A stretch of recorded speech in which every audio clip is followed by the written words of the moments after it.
This meeting of the Sedona Fire District Governing Board is now called to order. Please join me for the Pledge of Allegiance. Pledge allegiance to the flag of the United States of America and to the republic for which it stands, one nation, under God, indivisible, with liberty and justice for all. And a moment of silence for the firefighters, first responders, police officers, and members of service who have passed since our last meeting. Take a moment to remember the 7 police officers that passed since our last meeting.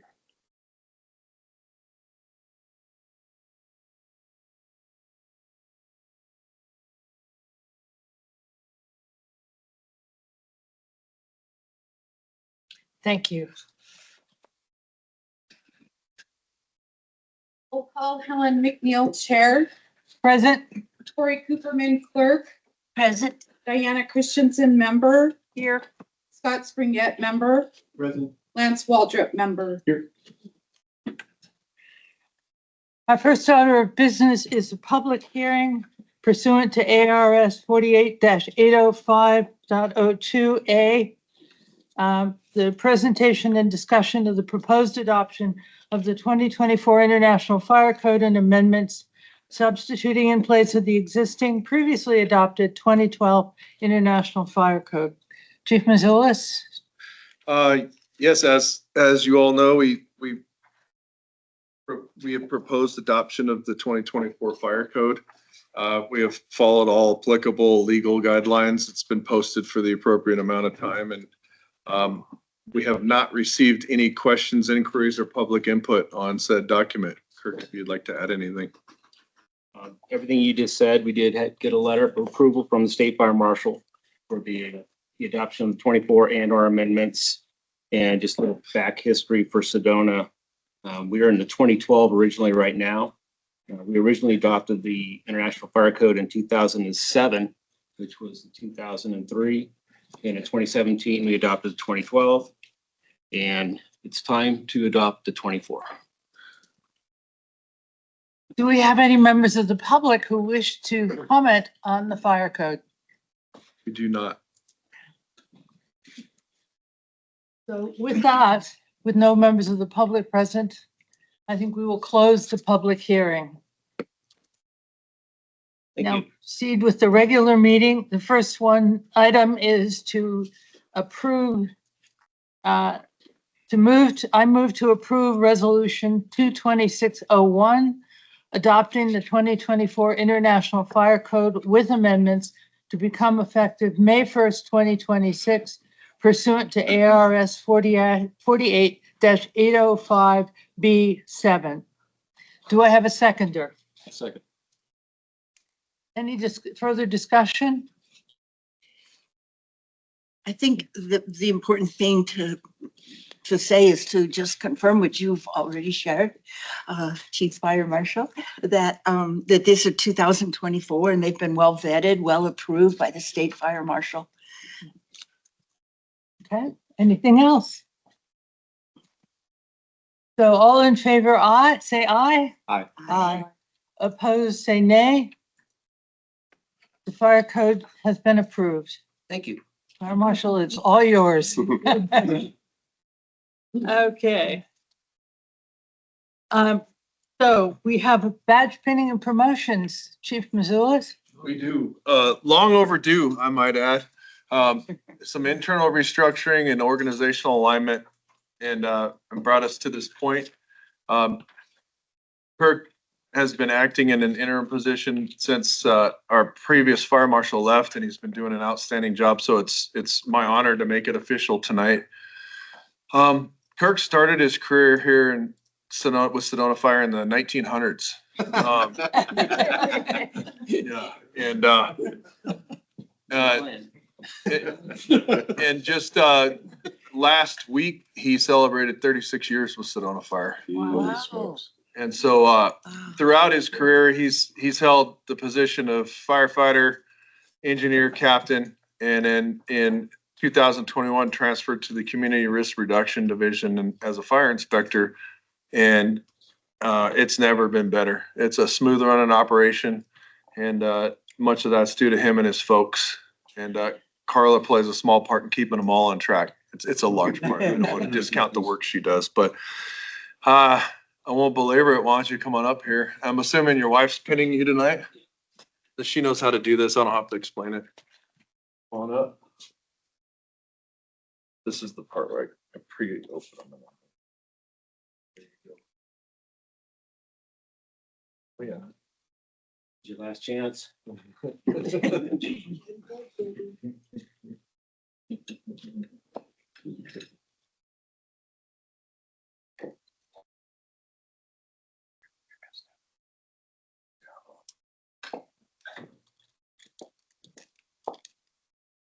Well, my son told me it was the last chance.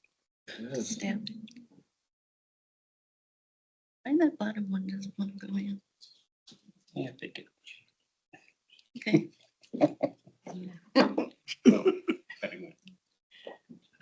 Can't see it. I can't see it. There we go. Oh, yeah, that went.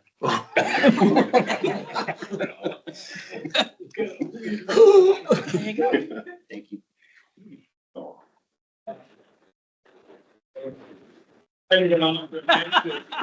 No kiss. There you go. Congrats, buddy.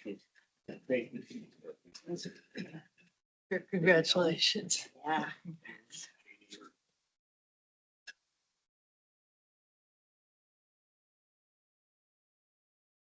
And with that, we now are going to promote John Westbrook to Deputy Fire Marshal.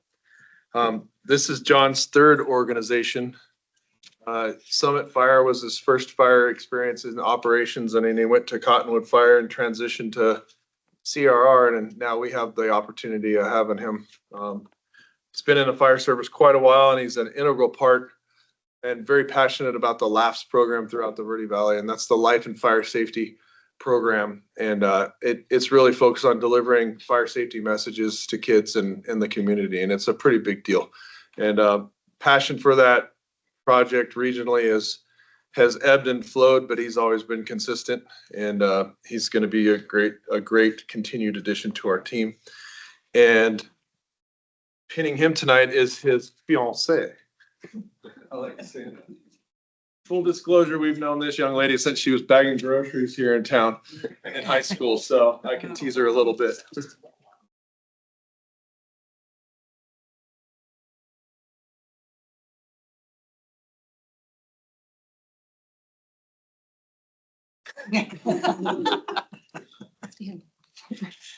She's gonna stab you. She totally is. Not yet. We're not married. Oh, yeah. You gotta secure those benefits. Yeah. I think she already did. I can tease back. It's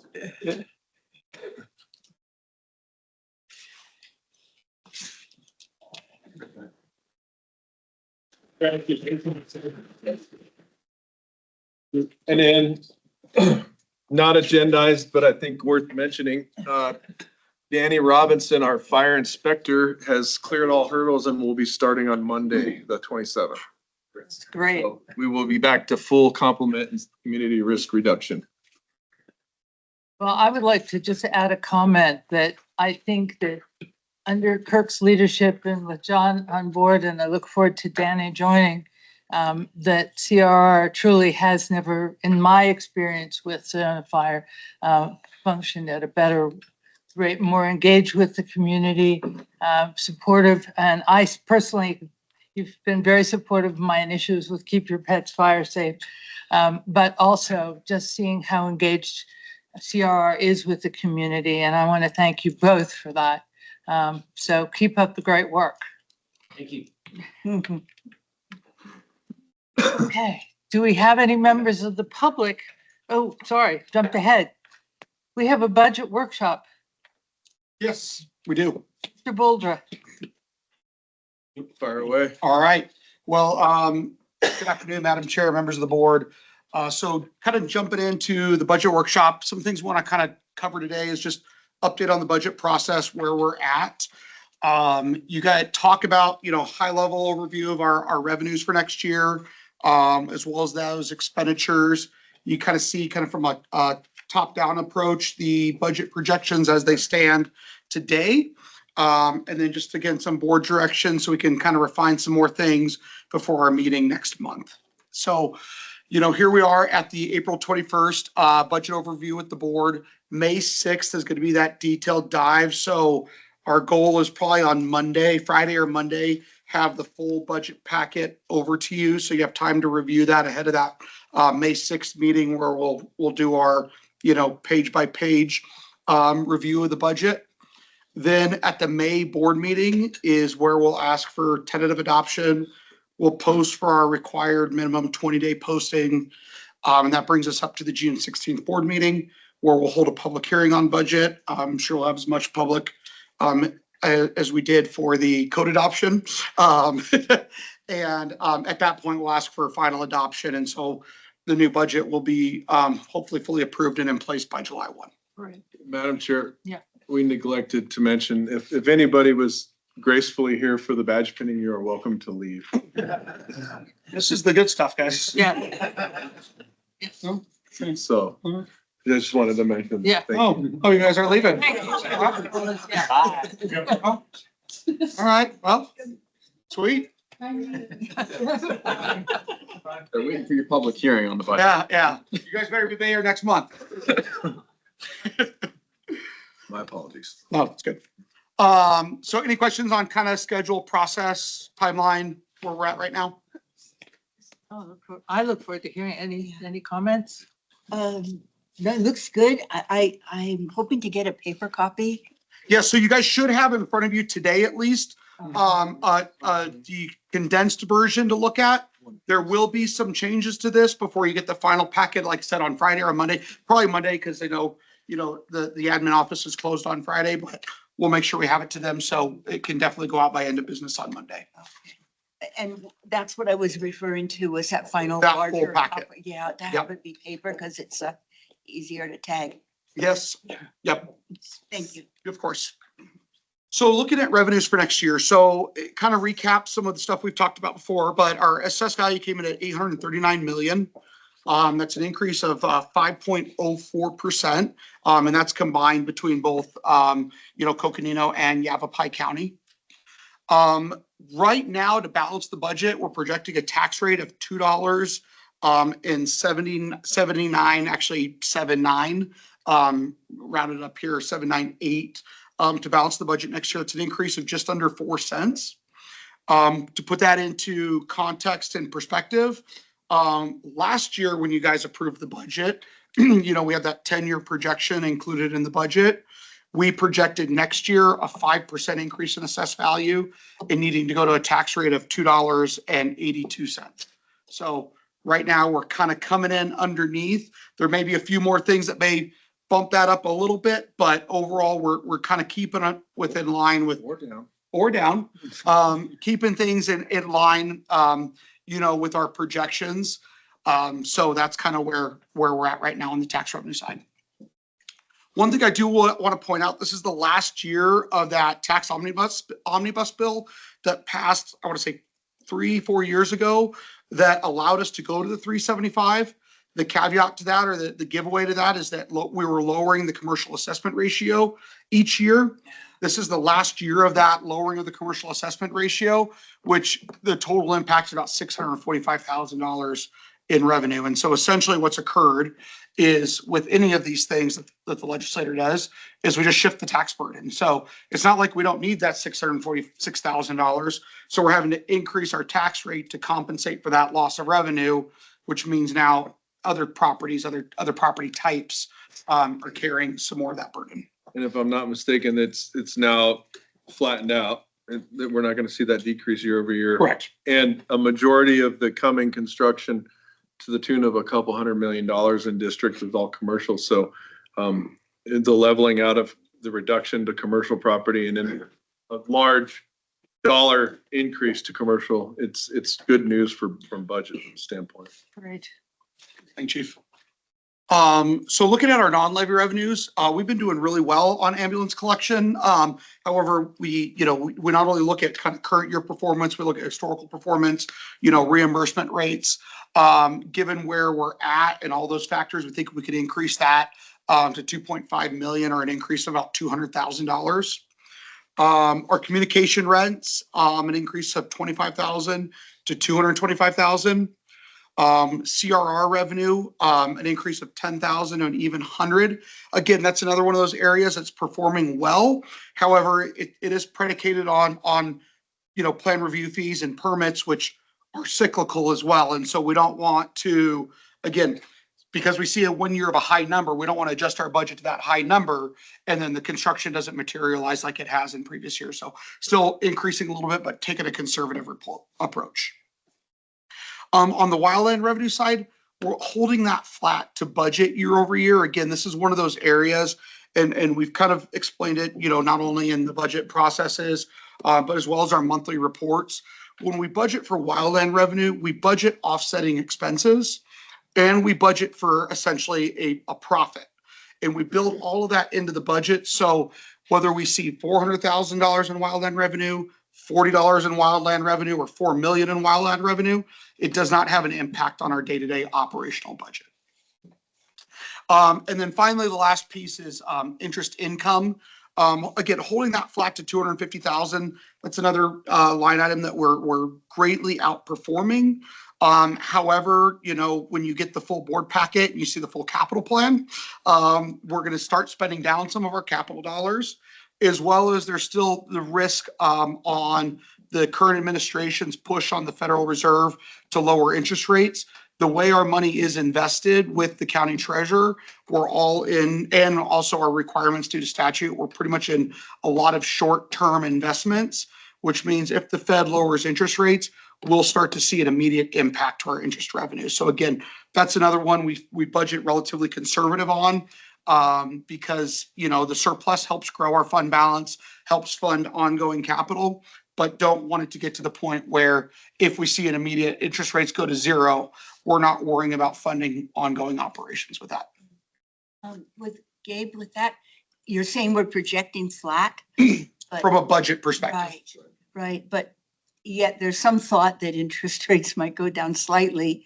There is. To come. Yeah, and so just to kind of put that in perspective, year to date on interest income, and this is through March. Hold on, I can't see, that's too small. We're at 559,000. So we're budgeting. So from a budget perspective, we're holding flat, but we're still way over what we're performing, and so we're keeping it conservative. I understand. Thank you. So on the communications rent, I'm just curious, is that additional people using the tower, or are we changing the rate that we are charging? We locked into a 2-year contract with Community Risk. And I'm sorry, I said Community Risk. We're locked into a contract with the dispatch services, 2-year contract, this being year 2. And That's our towers. oh no, Yeah. never mind. Yeah, my brain is, yes, that's, so your question again, My question has to. Okay, It's it's okay. been a long day for all of us. yeah, so not to I worry. was stuck in expenses. That's where my day was today. Okay. I was asking a question about communications rents and the increase of 25,000. Is that because we have increased our rate, our charge for being on a tower, Our or are rate. we adding people to towers? Our rate and restructuring with different mobile providers, T-Mobile and Verizon. So in totality, right now, we're looking at about a 1.69 million overall increase in revenues, with obviously the majority of that coming from property tax collection. 5% of that coming from just the natural growth, and then basically just under 1.5% coming from a rate adjustment. Looking into our expenses, and again, as Chief kind of alluded to, there's still some more refinement going within some of these numbers. And so the goal is to potentially even bring some of this total down. But right now, starting off with personnel, we're looking at an increase of about 1.2 million. That's includes a step increase and a 2.8% COLA. The impact of that is about 650,000.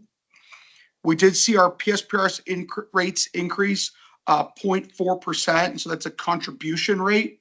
not a percentage increase in cost. So that went up 0.4%, and ASRS came down 0.02%. The delta of those two, with the change in wages, is about $45,000. The larger impact we've seen this year is on our PFFA health insurance. And it's not TBD because it's just been a verbal confirmation on our rates. We're waiting on the final numbers, but that's estimated at 18% increase, or about $324,000. I will point out that 18% is good news. We have clients that have 50 to 90% increases from the healthcare trust on their rates. So we're actually looking pretty good at 18%. Chief, anything you want to add on personnel? We're more to come on the health insurance. Okay. Moving into buildings and land, an increase of 80,000 here. Some of it is just some inflationary impacts and rate changes from our utility companies increasing. With Scott, we've seen a large increase in our facility maintenance program. We found in the last probably year and a half that a lot of facility maintenance has been, I'll just use the word deferred. And so now adding in more funding for a lot of that, that needs to continue to maintain the facilities in an appropriate fashion and condition. So you're seeing a lot of drivers in there driving up those costs for facility maintenance. Vehicles and equipment, an increase of 120,000, with kind of similar to facilities. Our apparatus is aging. And with that aging of our apparatus comes increased cost to maintain, as well as inflationary impacts of the cost to maintain apparatus. So that is being increased. I will point out I call chasing the dragon on fuel prices. We've got a good number in our budget for fuel. We've historically underperformed that budget number. Obviously, fuel prices are elevated right now with current geopolitical climate. And so it's an expense that we're going to have to pay regardless of what number we put in the budget. I feel like we've got a solid number in there. If for some reason we see these fuel prices continue on through the whole fiscal year and we start to approach that point where we're going to exceed budget, we obviously have healthy reserves to draw upon to address that. And I don't see the need in this one time to increase that budget item, tax the taxpayers, for that cost when we have the ability to absorb it if it does continue on. Do you happen to know off the top what the number is that you have in? Yes. 145.8. 145. Yep. Yeah, like I said, I've been focused on expenses all day. Chief, is it fair to say that pretty much the increase in maintenance costs are something that the entire public service fleet industry is seeing?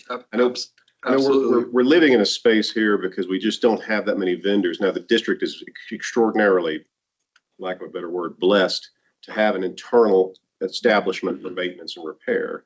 So we get to subcontract that out back to us. Yeah. And amortize accordingly. So when I see this figure, I'm like, wow, only 122.91. But that's also, I think maybe it's fair to say, we have a maintenance establishment that is already there and fine-tuned our fleet. And that's one thing. And the referencing the increased PPE. That was my next question. So thanks. Yeah, so we have our turnouts inspected by a third party annually to ensure their integrity. And we had multiple sets of turnouts this year fail the test because of UV destabilization. And it's something that's new to us. And it could be that we're using too much concentrated soap that's specific to the turnouts that's degrading the inner fabric. Or some of the suspicion is that the gear being in somebody's vehicle or in the apparatus bay, the sun coming through the windows, which I can assure you none of us planned for. It's never been a thing. It's some of the new PFAS-free materials and things like that are very sensitive to UV light, even up to including in your apparatus bay having standard CFL bulbs versus LED lighting, there's the UV output is such that it degrades the fabric. So we initially are programming a substantial amount for replacement, but Chief Wassel has worked with the manufacturer and they're going to do industry certified repairs and cut the cost substantially. So we're hoping to recognize those savings to the tune of about $80,000. Thanks, Chief. I appreciate it. Yeah. Chief, that's really interesting. And that's somewhat new that the material is that susceptible to degradation. This knowledge in my head is 2 weeks old, and it is nothing we had ever heard of or anticipated or expected. Is this, I would hate to ask, is this planned obsolescence on the manufacturer's part? I mean, why should it be that susceptible? I really frankly don't understand how a piece of equipment designed to shield firefighters in thousands of degrees can't get some sun on it. And so we're still working through the science of it. We did do some mitigating things. So we use a particular product. It's a chemical free. It's called Citrus Squeeze to wash the turnouts. And apparently now, if you use more than 8 ounces, the instructions prescribe that may degrade the fabric as well. So we did a low cost solution with installing a metering pump on all of our washers now. So you press a button and only get so much soap. But we're still dissecting the why. It's news to us. Thank you, Chief. The only other thing too, I want to point out back on the fuel is, the budget amount of 145. Right now, we're projected to spend about 115,000 this year. So we still have about a 25% cushion built into that category. Okay. Communication IT is probably one of our larger increases at 216,000. One of the big things is kind of some increase in communication costs to kind of more align with what we have been spending within those categories.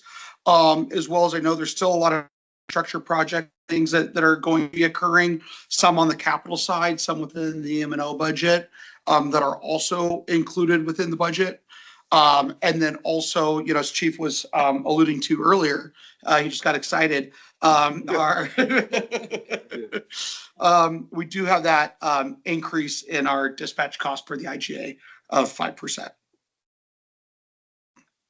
Anything to add on communication, Chief? No. Okay. I'm assuming that when we have the larger budget workshop on May 6th, we'll see a little more about the split between the M&O budget and the capital budget for Yes. communications. Yep. Because the thing that always confuses me is what we've done so much in communications. What is the new stuff? What is operating? Yeah. So thank you. Moving into our meeting, travel and training, increase of about 12,400. Some of that for CPR class and BLS training center costs. As you know, we are our own American Heart Association training center. And then we did lower some books and publications based on, some historical trending. Managerial increase of about 67,465. Professional services and election costs are the two main drivers there. We do have an election this year.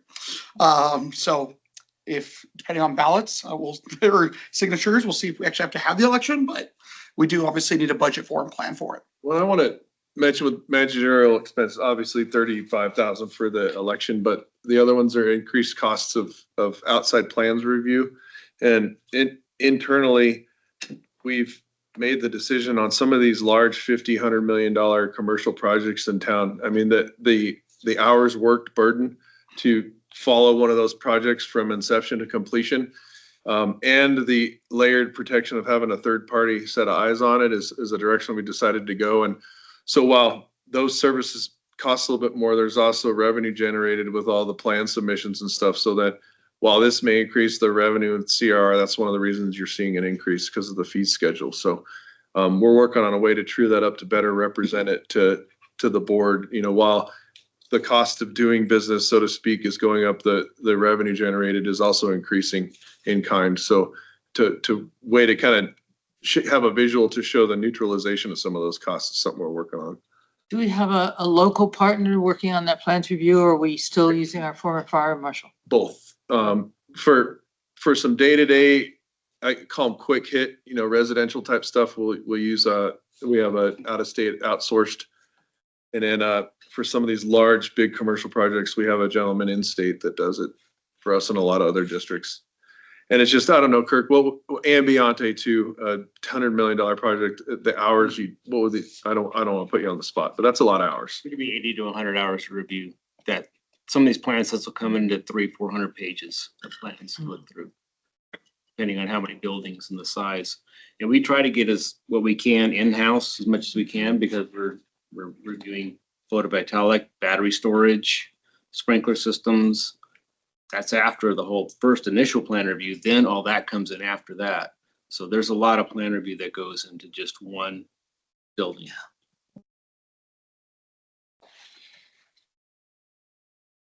Anything else? Good. Looking at other expenses, we do still have the debt service placeholder in there for that facility. There's pictures behind you on. And kind of the assumptions for that is a partial year on a $10 million lease purchase at 4.5% over 15 years, and funding about $6 million of the project with cash on hand. So 4.5 is pretty conservative right now, right? Yeah. Yeah. So, and part of the reason why we picked 10 million is because if we go over 10 million, it's no longer tax exempt. So as long as we're 10 million under, it's tax exempt, which means a lower interest rate. One of the things, so we're holding funding right now to the capital plan at 1.5 million. I think we should probably look at, some discussion on, increasing that number. I believe we've been around that 1.5 million for, 5 to 7 years now. Over that same period of time, the cost of our capital has increased, substantially. And so, something as we're looking at finalizing some of these numbers, I know Chief mentioned we may want to bring the tax rate, either keep it where it's at today or even have some cuts, but we even want to consider a small bump up just to fund more into capital as well. And then we've got 33,000 just going to general financial reserves, and that what is 100% made up of that projected wildland profit. Gabe, that possibility of raising the capital fund, would you say we might be looking at that? Would we be looking at that in our next meeting, or when would you expect an answer? Yeah, we would have something for you by the next meeting. Okay. And my intention in the budget workshop is to better dive into the capital plan and why there's some, what I call condensing of some of the large facility stuff. And then strategically look at, do we fund a little more capital or not? Or do we lean on the fact that we're double, almost triple our interest revenue, over what's budgeted, or, just really do some strategic look at the different revenue streams and the philosophy we have about getting our capital stuff up to snuff and our facility stuff up to snuff. So we're going to package that in such a way. I'm confident the board's going to understand kind of the perspective that we're coming from clearly. And then, there's just, and then I'll talk more about it later, but like Station 5 is a potential substantial expense, and we got kicked in the teeth with that. So it's again, unfortunately, probably going to bump a couple of years out again, maybe. So more to come in my report, but there's some moving parts in the air still swirling. So with that, I got aggressive. it's all right. So here's just kind of the comparison of our 2026 approved budget, where our 2026 projected actual is coming in at. So projected through the end of the year. And then where the 2027 draft sits today. And so right now, we're looking at a $27.7 million budget for next year. As I mentioned before, a tax rate, of basically 279, 280, somewhere in that realm, with funding, kind of everything that we discussed.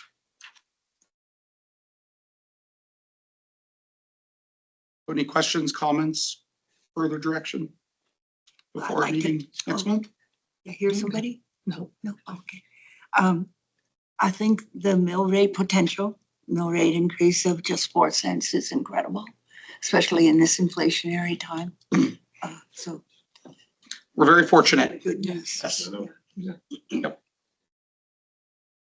But it sounds like we're going to have a very meaty meeting on the 6th. Meeting. A meaty meeting on the 6th. And to Gabe's point, we are very fortunate.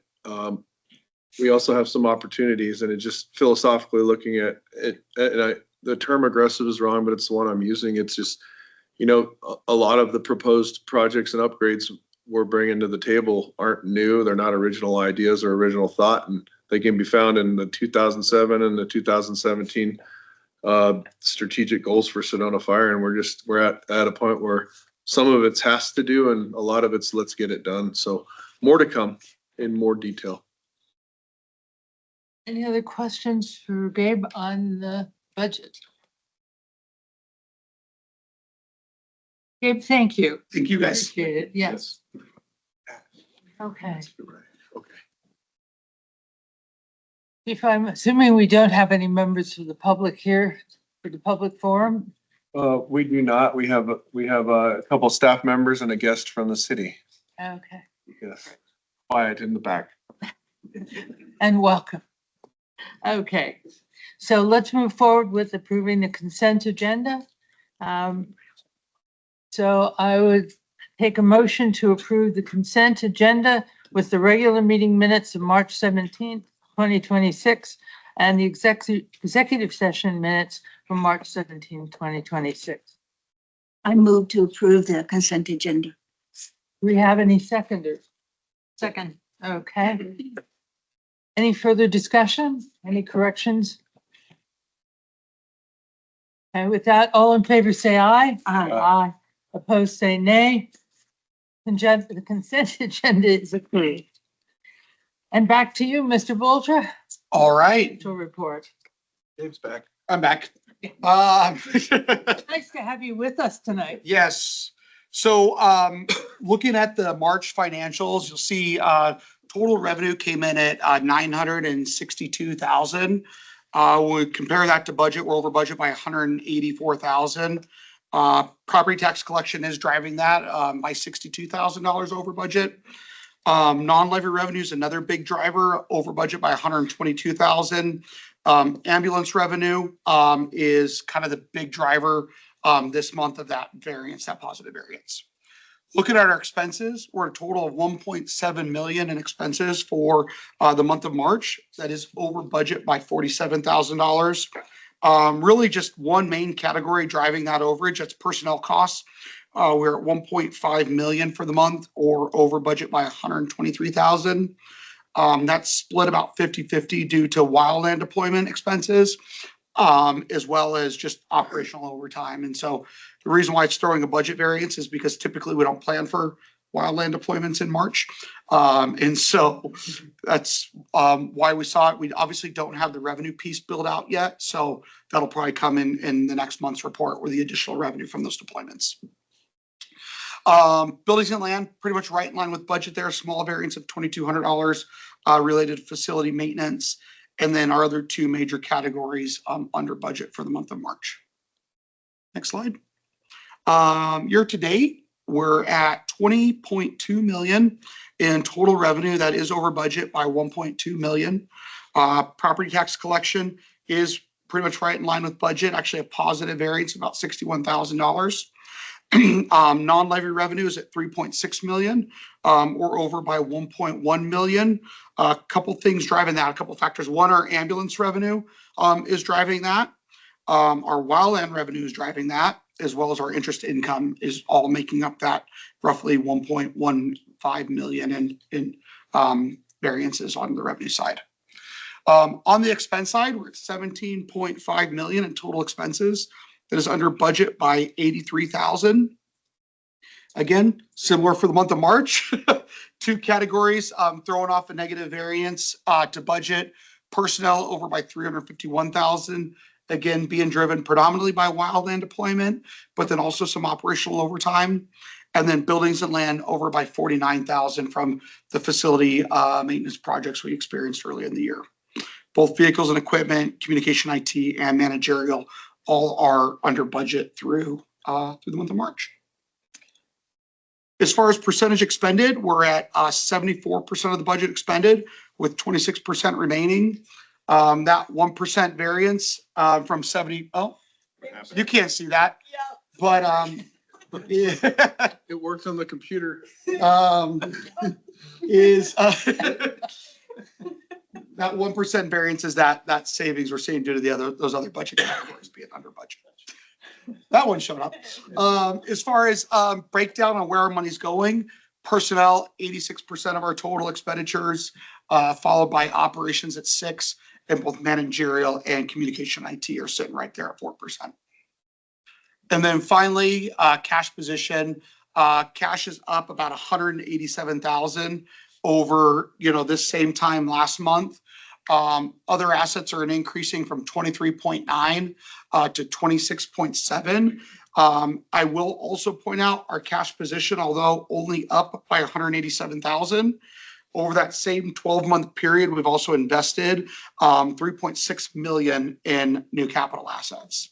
So significant investment in the organization and essentially maintaining our cash position. So unfortunately, that probably won't be the same once we start the station project. And then other total liabilities increased from 33.3 to 33.9.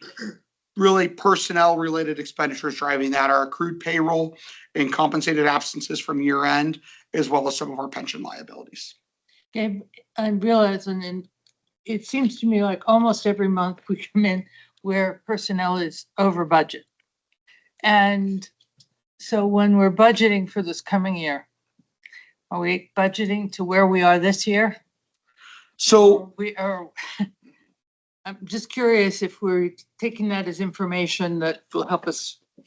right. So when we look at where our variance is coming in under budget, so take a step back. When we develop our personnel budget, yes, we look at historical perspective for purposes of really overtime and some smaller related expenses, but we have a pretty complex detailed worksheet that budgets out every single employee that we have in the organization, raises when they're going to see their raises, benefit costs based on their current benefit elections.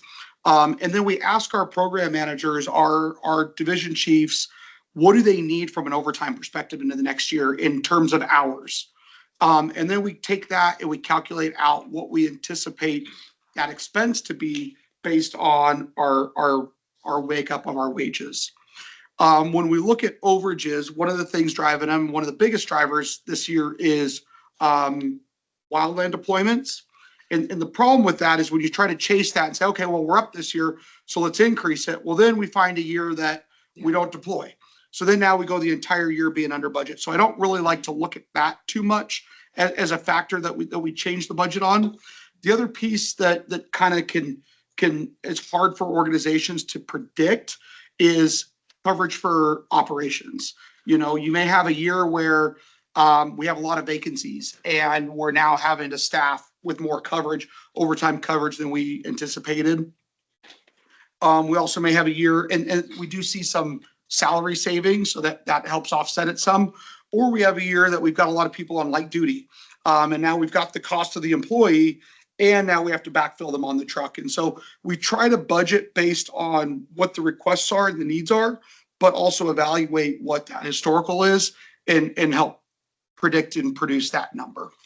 No, I understand it's a dark art. But, Yes. but I just was curious of the role of because we so often see that, and I understand there's wildland in there, but beyond that. And historically, wildland has been our biggest driver of the variances we've seen in personnel. This is the first year where we've seen kind of some operational changes that have created some additional overtime. But, in talking with chief and everybody as we've worked through the budget process, I feel like we're accurately accounting for that in next year's budget. Thank you. You're welcome. And in terms of that overtime, I assume we continue to look at if that's ongoing, do we need to add personnel as opposed? It's twofold. So there's operational overtime and then there's everything else. And thing one, we're trying to maximize a blend of on and off duty training, which reduces overtime. Secondary to that, we recognize that we're going to have over the next few years increased overtime hours for training because of the fact that a lot of our program managers are retiring and they got to send people to training to get trained up to take over those programs. And then, we've added more opportunities for classes to get people prepared for battalion chief and captain and engineer. And it's the nature of our level of maturity or how we're maturing in this organization. The fact is all, and then to Helen's point, dark art, you spend a little more to get people prepared to take the positions of the people that have been topped out that are making more money. So then when they are leaving, the people coming in are making a lower rate. So there's all the variables. And then add on to that, we are evaluating right now. There is a point, and when we in the past have added a drop to our staffing, that's when we've gotten to that overtime point where it makes more sense to hire people. And what we define as a drop is, some people will say extra. I will never use that term because we are not NFPA 1710 compliant. However, on some days our engine is a 4-person engine. However, if we have a sick or leave or a vacancy or an injury, then it's a 3-person engine, which is our minimum. And we have that bandwidth to have somebody move on shift and not hire back overtime. So we're evaluating right now how close we are to the point where we should look at adding another drop.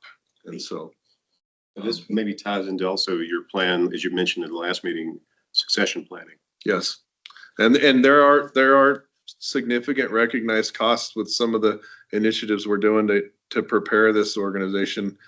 And Greg can pipe in. I think we said by 2030 we have 15 captains, 9 of them will be replaced, and then by 2030 of our 15 engineers, I think it was 11 of them.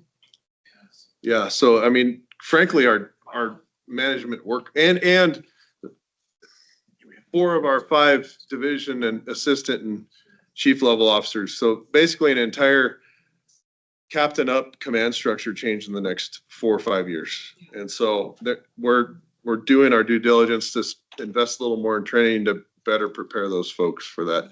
Thank you. Appreciate it. Yeah. Very helpful explanation. Everybody's gone. Yeah. Gen X is leading the chat. Yeah. Yeah. I mean, Kirk, you've got 3 years. Yeah, that's not a retirement. That's a defined expiration date for him. Because of the program he's in with the deferred retirement option program, he can't say, "Oh, I want to stay longer." Statutorily, he's limited to 3.5 years, and we're like, we need to prepare. Same thing with Jordan and Buzz. Buzz is 14 months. He has a hard expiration date. Jordan has a 4 and some change year hard expiration date. Coyle has a 4-year hard expiration date. And so, we're preparing for it. Good. Very good. Any other questions for Gabe or the chief around the finance? Okay, then I will take a motion to approve the March 2026 monthly financial report. Madam Chair, I would like to make a motion to approve the financial report as stated for March 2026. We have a seconder. I second. Right. Any further discussion? All in favor, say aye. Aye. Opposed, say nay. Gabe, thank you for the financial report, and as they said, it's good to have you with us tonight. This chief's kicking me out, so. Oh, he does that with people. No, Yeah. no, I got birthday dinner tonight, so. Your birthday? No, my fiance's, so. Ah, Well, happy birthday. And that is a priority. yes, it is. And I guess congratulations are in order too. Well, it's been 2 years, but it's a process. Okay. Where are you going? One party to another. Yeah. All righty. So, Chief, your staff report, is Chief Coyle with us on the phone? He is not. He had a procedure today. Will not be available, but I have a thoughtfully prepared here 1, 2, 3, 4, 5-page document that he also summarized in a half a page. So I will do the summary. So in the administrative finance world, Elise has been working with Battalion Chief Miranda to basically redo our wildland billing process, and for lack of a better term, it's automating it. It was bring a manila envelope full of crushed up paper receipts and copy stained paper, and then finance had to dissect it. And we're modernizing it. And I'm underrepresenting how much time they put into it, but it's gonna be a substantial improvement. Elise and Kiona and Branda and Gwen attended the Arizona Wildfire Academy and went to the it's S260. It's the business management class for wildland, so they could see the behind the curtain. And out of that was born an idea that we're not doing it well. So to oversimplify it, working on a bunch of other internal systems, deconflicting, a 3-month process to get our trash service fixed. Because when we were legacy partners or legacy customers with Patriot, they were bought out by Waste Management. Waste Management's contracts with Sedona Fire went into the ether, and it's trash, right? But just I want to make the point, it was 3 months of work to unwind it and so then you get into the APS utilities, and we've got 5 different rates and deconflicting that, and it's a lot of minutia that takes up a lot of time, but it's making us better for it. We're in the midst of reviewing a ton of contracts, most of them specific to IT, as you can see with the rate increases. We've got a software called PS Tracks that tracks all of our apparatus maintenance, and they have some different modules we're adopting that get into facilities maintenance and some other things to help maximize tracking and better planning for replacements and upkeep of equipment. And then some changes to how we do budget, truing up some things and just getting tighter and tighter. Human resources, we're in the middle of open enrollment, navigating the health, this is historically the largest healthcare increase we've ever seen. And just navigating that and determining, what the future looks like. Is this an anomaly, or as Gabe mentioned, some other districts saw 90%, 74% of substantial increases. What's the difference between us and them? I have some offline opinions and some online opinions in this meeting. I think it is we're benefiting from the fact that our employees are taking advantage of our services and staying healthy. We haven't had a lot of large claims. We're better utilizing workers' compensation. Sometimes the guys would have a tweak or a twerk and go to the doc to get it checked out, and then it leads back to, oh, that's when I fell off that rock on that rescue. So just educating our employees, healthier spouses, healthier lifestyles. Our loss ratios have gone down quite a bit for health insurance, so that was a huge benefit to us. And I think that's the key driver. And then also working on, we're reevaluating the IT position that we were unable to fill. Talked about some headhunting options and everything else. Kiona's out this week, but we're going to attack that when we get back. And then our firefighter recruitment is open right now. And so we've been doing the Sedona RAM program. We had the first one and now the second one, and we're seeing some folks. So we might have reception on the RAM program. We had 16 people for the first one, and that's more than tested last time for 4 positions. So I consider that a win. Yeah. What is the Recruitment and mentorship program. It's a group of it was born and developed by a few of our firefighters that have between 3 and 5 years of service, and they saw a recognized gap and concern for management, and they developed this program and presented it to Jordan Baker. And it's really, so we have it at Station 3. They come in, they do a workout, they can do some mock interview stuff, they can ask open questions, understand our organization better.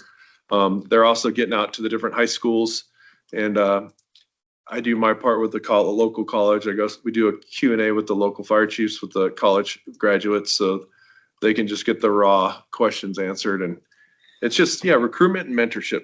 And Gwen made a really cool logo. It should pop up soon. And then HR / everybody else, the district employee handbook and the framework has been significantly revised and going to legal and labor review soon. That's a big lift. In addition to that, Christie is working to finalize our SharePoint rollout with Josh and really build the business use side of it. The IT and the shell is built, but the dumb guys like me that got to press the buttons and know where to go. Christie's really working to ensure the end user has a satisfactory experience. A lot of times you build technology and it makes sense to the technologist, but the person like me that's got to press the buttons needs to know. So That never happens. yeah, and it will. But we are on the peak of having one calendar to rule them all. Never in my history at Sedona Fire have we had a single calendar that defined what is going on here. You had to toggle through 4 different calendars to figure out if this room was being used, but they might have populated it in the training calendar instead of the facilities calendar. So then we double booked the room and everything else. So that's been a heavy lift and it's getting ready to roll. We updated the community risk reduction job descriptions, really realigning it with Kirk's assistance to what actually happens in there.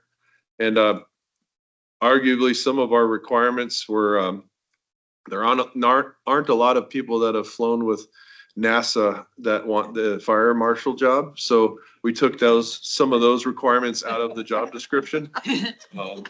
The things we're learning about you, Kirk. Yeah, there was Get down to earth. we really working across the organization. We've had some job description requirements that made sense at the time. For example, with our fire engineers, they need incident safety officer class. It's a nationally recognized National Fire Academy class. With the Fed shutdowns, with this last engineers test, our guys literally couldn't get the class because it wasn't offered. So we're looking at all job descriptions for these one-off unobtainable classes that are offered every 3 years in Zimbabwe and really truing up our stuff to make it more practical. Again, part of our recruitment retention. Engineer process assessment center has been reviewed and feedback is going to be scheduled with the candidates. Something we do, go over what was good, what was not as good, and any questions they have for improvement. Working with the BCs, and then we're doing an operational risk review with a lot of our rapid extrication model and our paramedic response. We talked about that at the last board meeting, I believe, where we're going to have some restrictions to where we'll send our folks out of state because of some of the federal rulemaking that still hasn't settled. It's tough to send a mechanic to work on a truck with a crescent wrench and a screwdriver, and that's what we're doing to our paramedics. We're putting them in a situation out of state where they were expected to perform as paramedics, but they weren't allowed to use any of their tools because of state laws and federal regulations, and we're not doing that to our people. And that is Chief Coyle's report. Any questions? Any questions? Did he have anything to say about wildland? Oh, yes.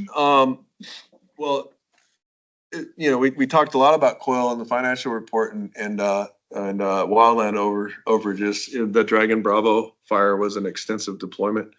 We've got one member currently in North Carolina on an assignment, and we had a couple starts yesterday. But in Arizona, if the forest is still doing prescribed burns and they're still feeling good, and they are doing an RX burn up top here today.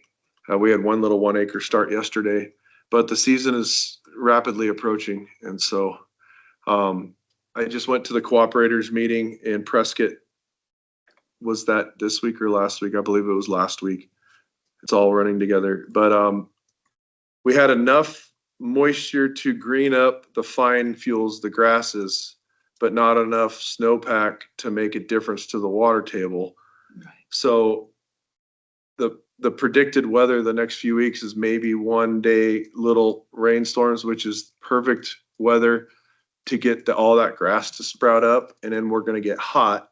And so it'll all dry out real fast and be ready to burn. But they are anticipating an early and heavier monsoon, but we'll wait and see. Yeah. Well, thank you, Chief. Fire Marshal Riddell. Good afternoon. First of all, let me fall back on what I forgot to do during the code adoption, and that's thank my office, Carla, John, everybody in there that put in their time. Nate Bailey, who was sitting out here, the fire marshal of Copper Canyon, I leaned on him a lot. Christy over there, I leaned on her a lot. She helped me get the documentation right. And Tomas with the legal, because what I had originally to go with wasn't exactly what was to be. It wasn't right. So thank you. Thank you both for getting that all straightened out. That was awesome. Okay. Moving on. So last month, investigations, we had a couple. I'll get into that in a second. Inspections, commercial, about the same as always. The plan reviews, cruising right along at 36. And the Firewise stuff starting to pick up. We did a presentation. I think that's going to come up later. The next slide, we'll go to that. Thank you. This one was interesting. This had a good outcome. The person on the other side of that door, which is behind where I'm sitting, was in bed, asleep. At 1 o'clock in the morning, woke up to a smoke alarm that woke him up. That room was room and content fully involved.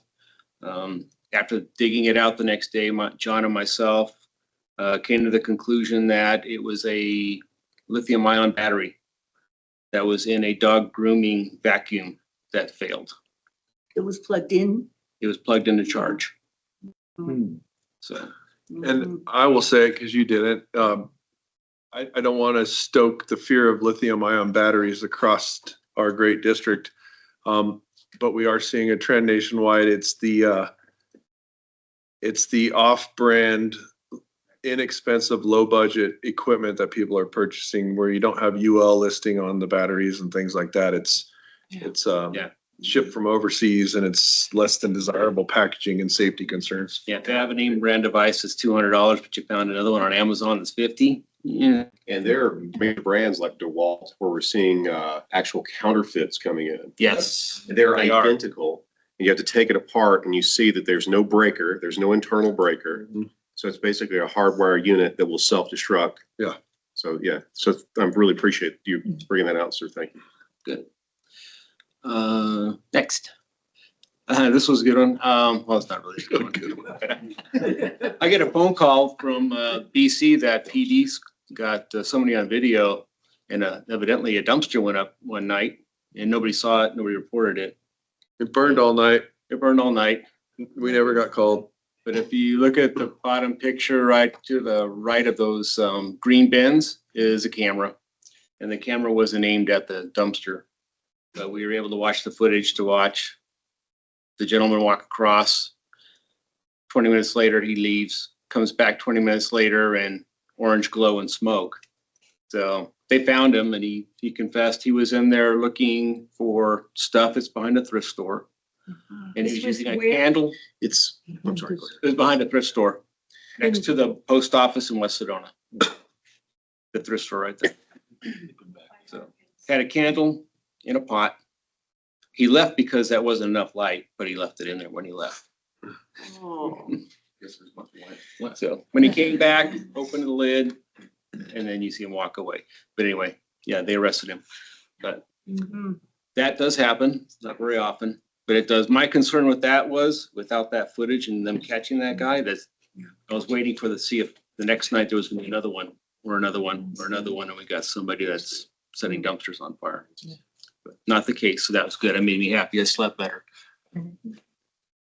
John and I did a wildland presentation in the VOC at the clubhouse at the Oak Creek Golf Club, Oak Creek Country Club. Went very well. There's probably 50 to 100. We did 2 sessions that day and night. Got a lot of input, got some phone calls, people wanting more Firewise stuff after that. So that was great. The Firewise is starting to really pick up. I'm starting to get calls now for more. Go talk to HOAs, go talk to realty groups and the home owners.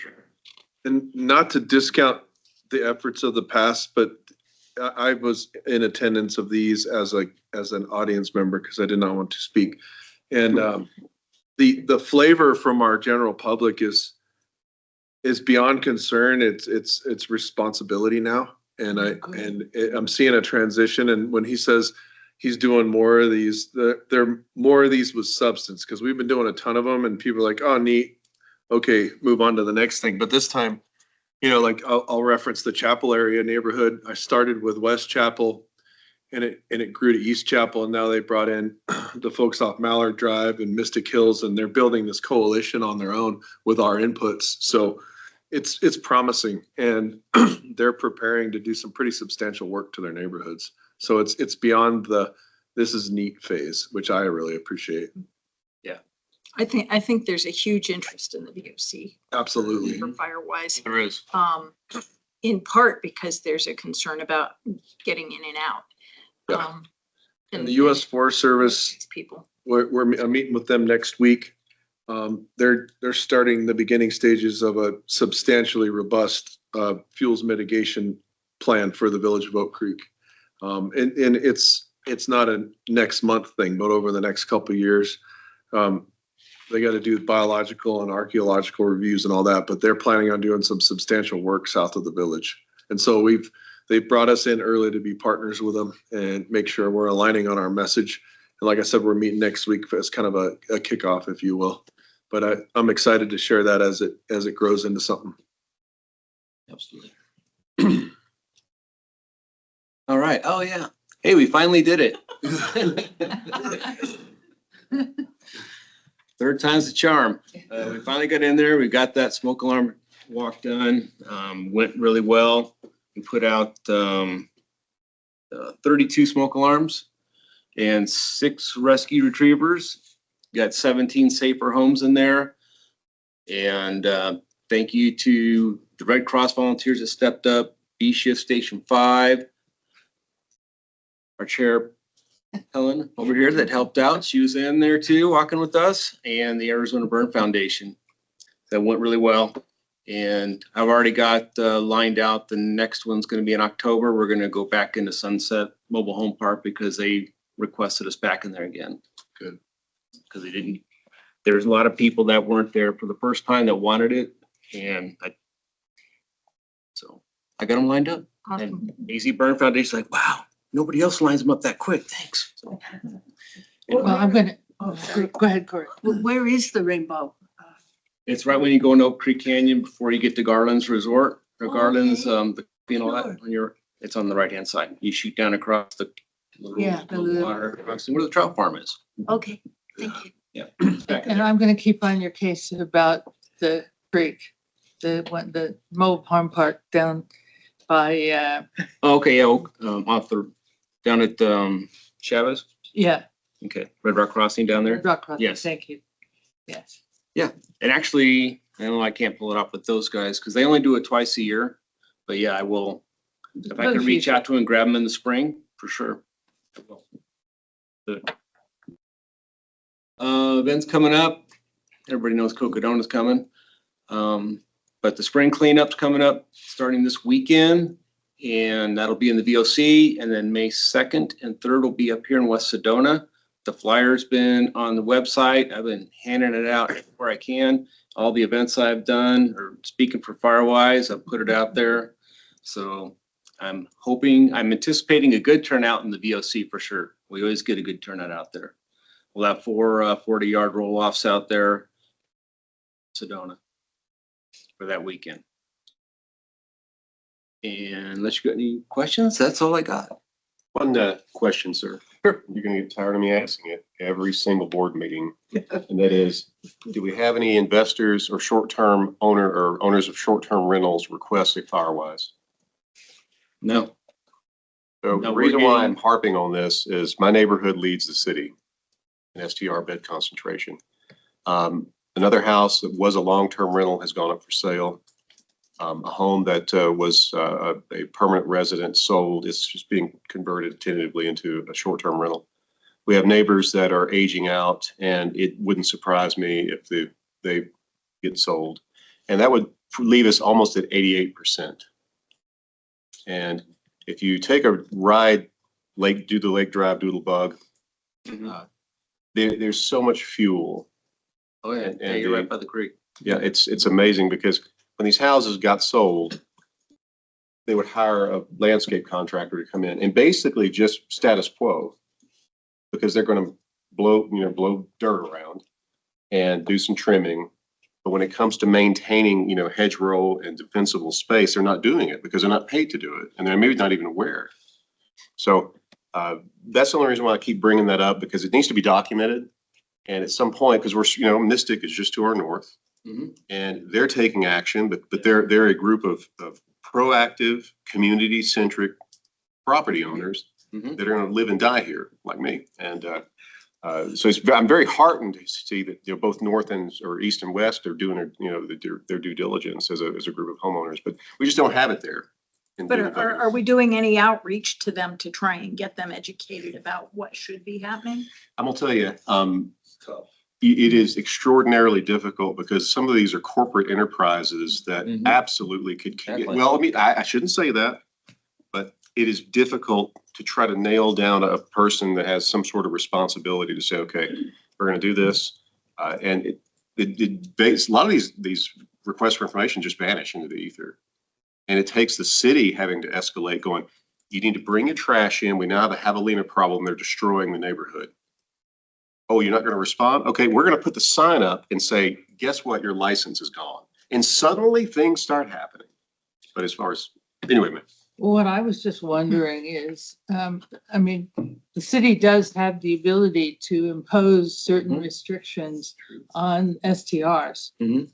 What is the possibility of requiring STRs to be, and I'm sorry, our representative from the city has left, but to requiring STRs to be firewise? We don't have any statutory authority, and it would depend on the city's willingness to want to push that.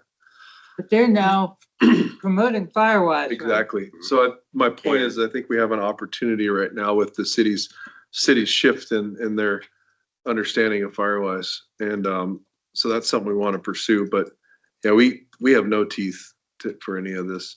And I'll give you an example. A couple of years ago, we had a residential structure fire in a short-term rental. And there was a room and contents fire. Our crews did a great job, but the house was uninhabitable. And they had a renter.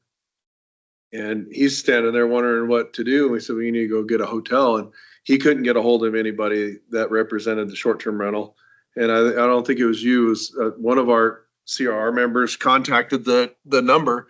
And this was a Friday, and Monday morning corporate called and said, I understand there was a fire at one of our properties. We'll send our people out. And it wasn't the days of old where I think Scott can appreciate it. Where like when we trained to go into a house fire, is save life and property because it's somebody's home. And a lot of our structure fires aren't somebody's home anymore.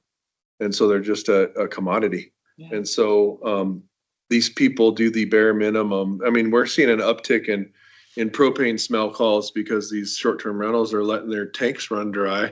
The renter gets there, they smell the last bit of propane and they think there's a leak.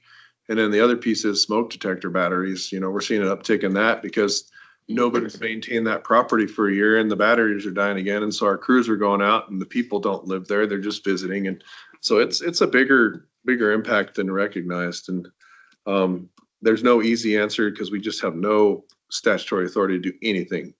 Well, I know we have no statutory authority. I guess the thing I was thinking is that Firewise presents an interesting opportunity for the city of Sedona to Absolutely. create something that would be required of STRs that adds one more And if we could, impediment to STRs. But I can reach out also to the city of Christian Sound. He's the one taking care of their Firewise.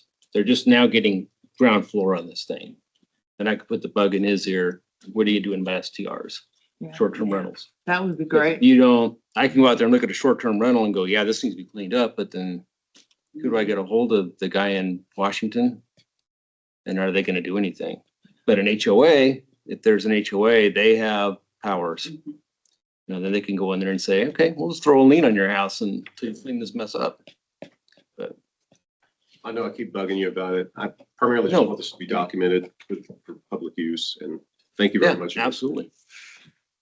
Kind of like in the city, we had to try to get the hoarders out yeah, because the neighbors are going, look at it. Yeah. It's gonna blow up anytime.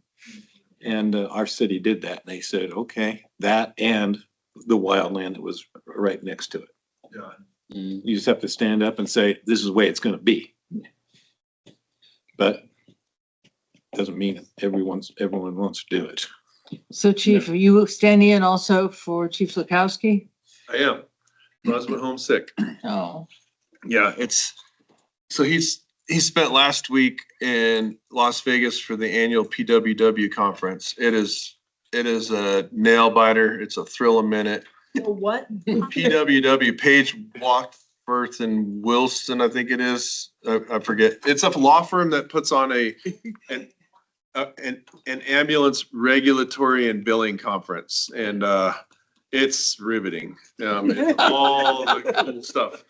But really and truthfully, yeah, we with our ambulance billing company, while revenue is up,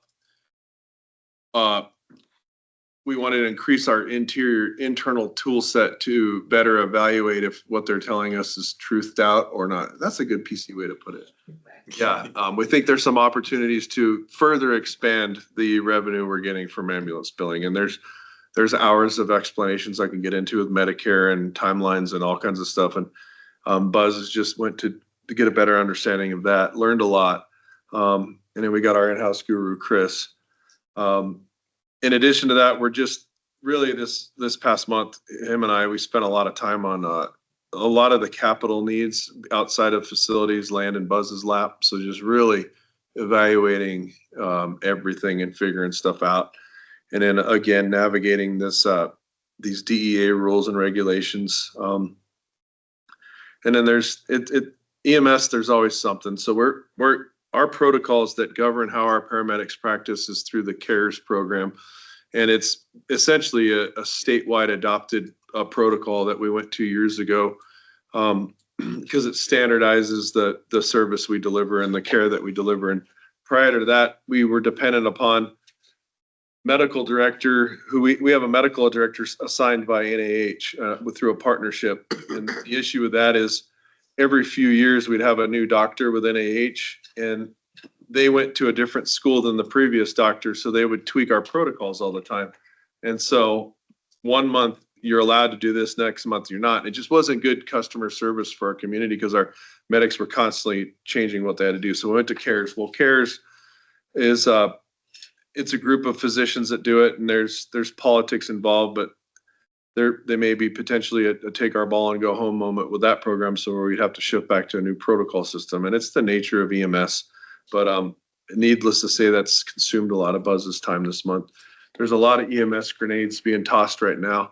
Most of the legislation that was going to impact EMS seems to be fading, but we're not done yet. The state's locked up right now in a battle with Governor Hobbs, and they're at a standstill on a lot of things. So it's exciting times for Buzz. And then again, Fleet. And, Mike's been helping a ton. We're one generator away from getting our generator project done. They're up there today. Some weather.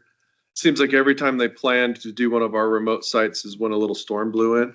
And so that scraps it for 2 weeks because you can't get those heavy trucks in the mud. So they got a window. They're up there today. And the pictures are pretty cool. They weren't ready for the slideshow, but they used the articulating boom off Mike's truck to like slide it into this little cave next to the tower. It's pretty cool. So just really, really truing up a lot of stuff and working with the fire truck manufacturers, trying to get answers. And then they're getting a lot of pressure. I think it's LA County or LA City filed a class action against them. And then the IFF. Line or the class action I think it's a class action. in terms of time that it takes Just to get- the system, the industry, the model right now, the perceived monopoly, the costs, the timelines, everything. And so they're getting a lot of pressure. And so when you're feeling a lot of pressure, you stick with a black and white narrative and like asking, hey, can we finance over a couple of years, or can we get a twofer? Like they're hesitant to cleanly answer questions, and it's just frustrating. That's the bulk of it. We completed, I think we talked about this last month, completed a paramedic test First time in known history where we had to test for people to go to paramedic class because we had so many people wanting to go. We had to have some way because we can only support 3 at a time. So that was a process that Greg left, but Greg and Buzz developed together.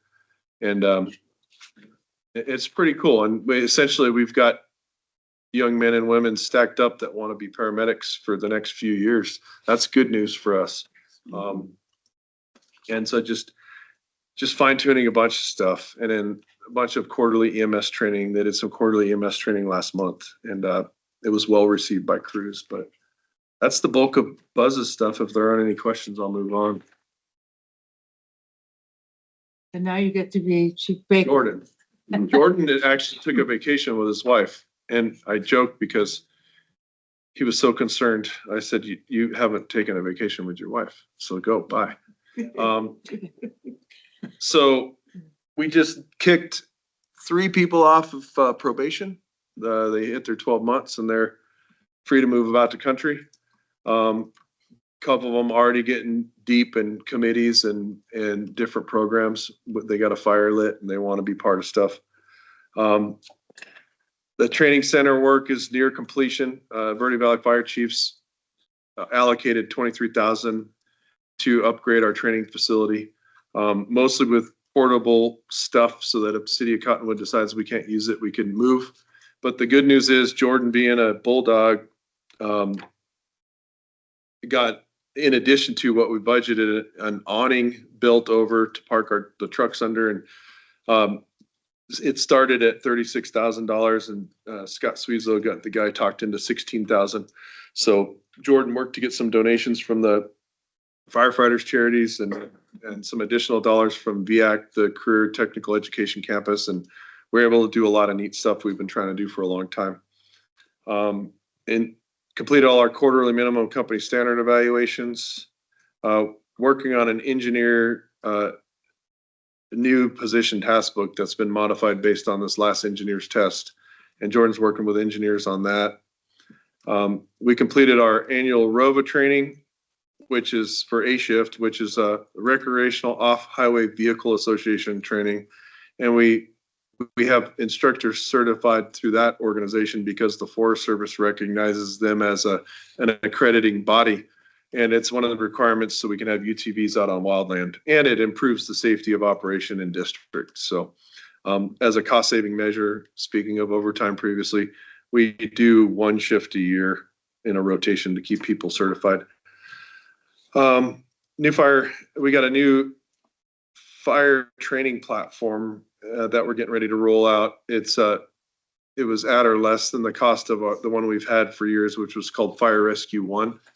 And it was essentially the same federally mandated trainings, all the OSHA and bloodborne pathogens and all that I've watched the video, same everything 8 times now. And so this new company actually refreshes their training and validates it and updates it. So you're not watching the same video you watched last year. And that's more important than you'll realize. And it's a lot cleaner and it's a lot more intuitive, and our ability to modify and build trainings in an online environment in-house is increased. So that's a big deal. Into May, we will get our 6-month firefighters through their stuff and keep them on course. Sedona Fire and Sedona PD held a joint run, hide, fight course. We had 8 administrative personnel, and it was in conjunction with a stop the bleed course. So I think that was fun for everybody. Yeah. And then again, firefighter recruitment's out. Second recruitment mentorship RAM event is May 16th at Station 3.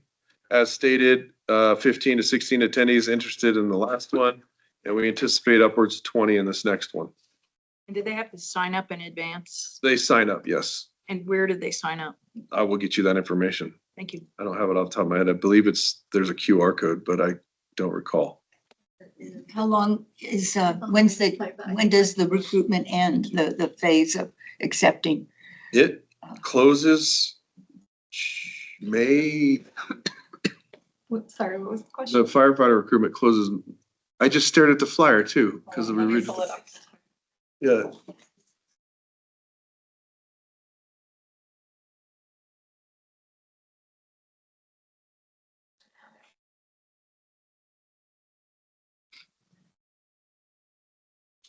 That's May 16th.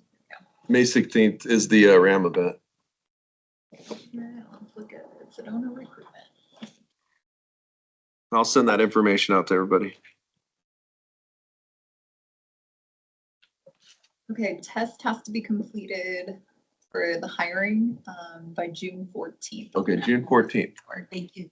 And then we have one vacancy right now in operations with an anticipated second in the next coming months. So we will evaluate hiring needs upon completion of the testing process. And then let's see here, social media stats, Facebook over 20,000 followers, Instagram's closing at 1,200 followers. Our new hire announcement reached over 21,000 people in the first 24 hours. So that's good. In addition to the RAM program, Jordan worked with another group of firefighters that are a little more social media savvy than some of us. And we gave them some guardrails, and they are regularly putting out fresh content that they believe is relevant to their demographic. And so maybe that's what's helping us, is it's not us old guys doing a shaky video of a helicopter landing. And there's something wrong with that? Well, not to me, but to our audience, our desired audience. Yeah, it's, you gotta be a little more hip. I had to laugh at the one that landed on, I think it was on Facebook, that was the probate. Oh, yeah, Lennon. Len just coming off probation, like. Yeah. Yeah, that has not a single executive leadership finger on it. Like I said, we provided guardrails and said, It go forth showed. and conquer. Well, that's what our audience loves. Yeah. So it's, working on a wellness committee newsletter that'll be going out, and then, it's gonna bring back some crew-based workouts that we were putting out for a while, and that was pretty popular. And then, Solve Global, part of our healthcare package, they come out and do before you get hurt functional movement stuff and suggestions, and they're coming out monthly, so our staff will schedule with them, and then they can come get a visit and do a functional test and get some recommendations. And apparently it hurts. One of our employees was telling me they just had their Solve Global consult. Said they're not sure if they're doing it again, jokingly, because it was really informative. And then we got for administrative personnel, and I don't know how they do it, but some of these people can walk on these little portable treadmills and type at the same time, and I have to stand still. So I don't know how they're pulling it off. But that's the bulk of Jordan's presentation. Any questions? No, I think we now go to Chief Mazulis's report. We left fire district financials in there because off budget season, we're gonna still do stuff, but I'm not gonna belabor fire district financials because I think we did that pretty in depth today. Capital project updates. We should have guaranteed maximum pricing May, worst case June for Station 4. It's still on track for a late June, July demo. And then come August, it will probably tentatively be August, September, depending on permitting. That'll be the classic golden shovel ribbon cut routine. More to come on that. I don't want to be too stuck on a timeline in case we hit a hiccup or something. The asbestos remediation went well. The building, other than an electrical room, is completely certified for us to train in. It's asbestos free. And so it is prepared. We had some concern from the public prior to the removal. But during and since then, that those individuals seem to be pleased with how we remediated it because we didn't get any concerning complaints. So that is on track. Financially, it's tracking where it has been since we first introduced the conceptual stuff. Fuel's coming down. That's going to be the biggest driver in changing potentially the price. I have spoken to some local contractors that said typically they won't necessarily increase their bids, but they'll add a line to their contract about a fuel surcharge to accommodate for the swings. So that was good news to me because, they have could have a tendency to just roll it into the total and expect us to be cool with it. Station 5, we submitted our proposal as I stated last board meeting. They denied it. We had a meeting with the operations director and his assistant and the Northern Arizona director. They again stated they weren't interested in working with us.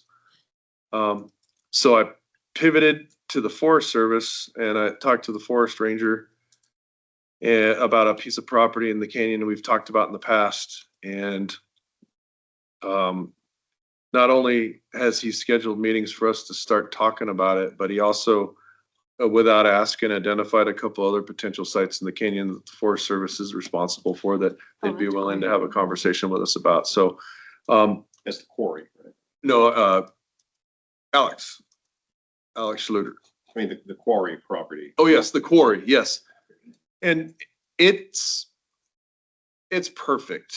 The idea of being co-located at the state park and because of our response there and the infrastructure and all that stuff, it made sense. And I've learned that making sense doesn't always make sense to people. But across the street from Slide Rock State Park is an old rock quarry. And my concern all along was the NEPA studies and the archaeological studies and all that, but it is frankly a dumping zone for how many decades now for rock spoils and old asphalt and tires. And so it's disturbed and they're not going to uncover an ancient ruin there. And it's on the other side of the road from the creek. So that may mitigate the narrow-headed garter snake concerns. There's a lot of pluses about this property. And the biggest one being that we have a partner that wants to work with us. That's kind of neat. It's kind of important. Very good. So that's Station 5. And then again, for the budget workshop, we'll have a really clear picture of what we're proposing for a more condensed capital improvement, mainly with facilities. Some of them are have to haves, some of them are prior and future planning needs and just setting us up for the future. The property that was approved for purchase adjacent to Station 1, just today we found out that all the paperwork went through with legal to where she is the defined executor for the estate. So we're starting those conversations. She's awesome, this lady, but she just didn't fully understand the estate process. And once we said, hey, she's like, oh, I just found out I can't do anything. So now we can. So that's moving forward. I want to park for a minute before I get into, well, I'll just tie this into a legislative update. Our purchase orders over 10,000, I believe. We had one for an air conditioning unit. It was 31.5 and to replace a dying unit here. Beyond legislative update, I'd like to talk about if you haven't been on social media recently, the city is getting just assaulted. Before you go, are we finished with capital improvements? Yes. Because last month we had talked about the refurbishment Of the annex. Of the annex. Yeah, okay, I gave you an update on that. It's as stated. What we did is for the budget workshop, we're rolling in that with a few other higher dollar projects too.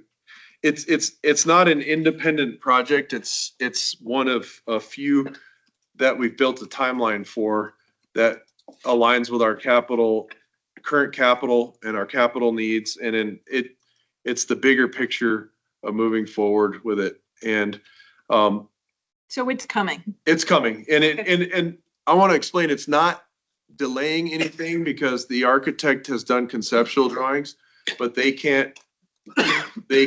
don't have the capacity to furnish buildable, submittable plans in the next few weeks. So we're not delaying anything if it's approved. It's just, they don't have the bandwidth to go next steps yet. So it's not delaying any opportunity, but the budget workshop will paint a more clear picture of why we've programmed capital as we have and what the plan is. Yeah. So the city had, and this will be relevant to us in a minute, but because we talked about we talk about working with the city on plans review and joint radio projects. We talk about joining with the city on Firewise and having them have some teeth to their stuff. And the many other partnerships we have with the city. They had a First Amendment auditor come into town, if you haven't seen the news media. And and this guy goes around the country and he tries to get police to go against his First Amendment rights. And that he believes that he accomplished that here in Sedona with a couple officers.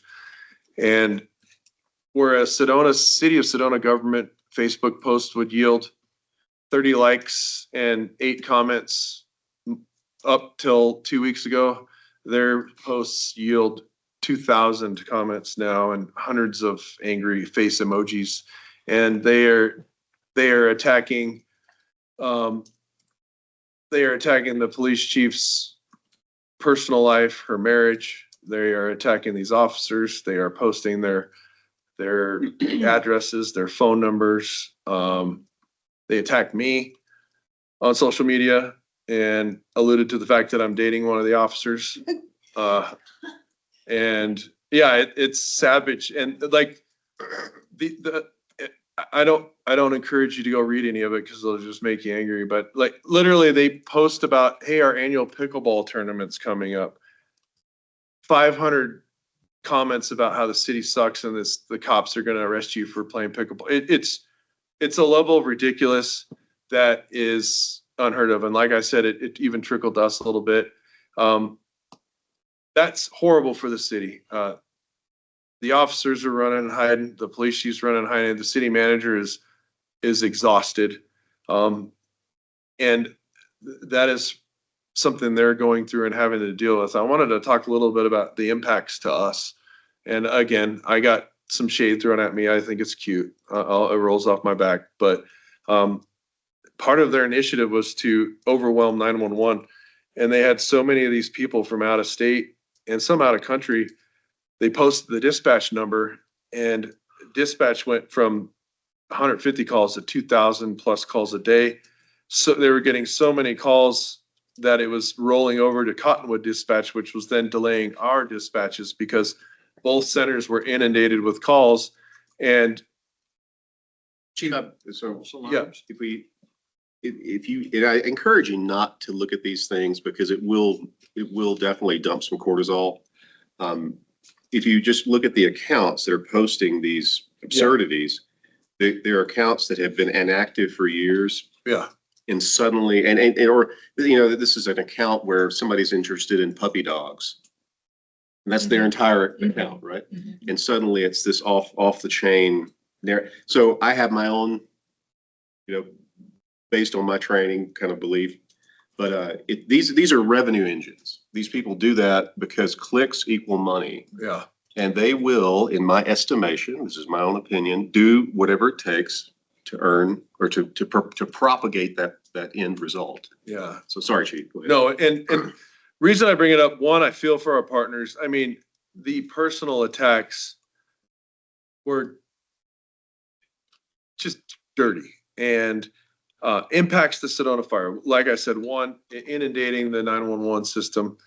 And then two, understandably, many of our partnerships and forward initiatives suffer because when your entire city staff is being attacked, like there's no bandwidth to talk to the fire district about this or to do this or do this. And so we're supporting our partners at the city. And historically, I mean, this happened to Camp Verde Marshal's office a couple of years ago. This happened to Yapa County Sheriff. And there's typically a 2 to 3 week window and then it blows over. But just visibly exhausted staff over there. And it does have an impact because they're in the midst of budget as well. They're in the midst of home rule vote. We've got our common radio project. We've got, we met with them last week about a regional hub for fleet, which would be a joint partnership where we talk about Firewise initiatives down to simple stuff like getting a couple trucks of gravel from their spoil pile for Station 6. I mean, everything is on hold. Permitting's being hurt by this because, you know, people are burning more sick leave and they're not, you know, permits aren't getting pushed through as fast, and just the willingness to take on extra bandwidth. We've got so many partnerships going with the city right now. We're continuing to try to push things forward, but you know, the local politics are crazy. They attempted to do a strategic planning session for the police department last week, and they had to shut it down because there were so many people there just throwing hate and protesting. They couldn't even accomplish their meeting. They had to cancel it.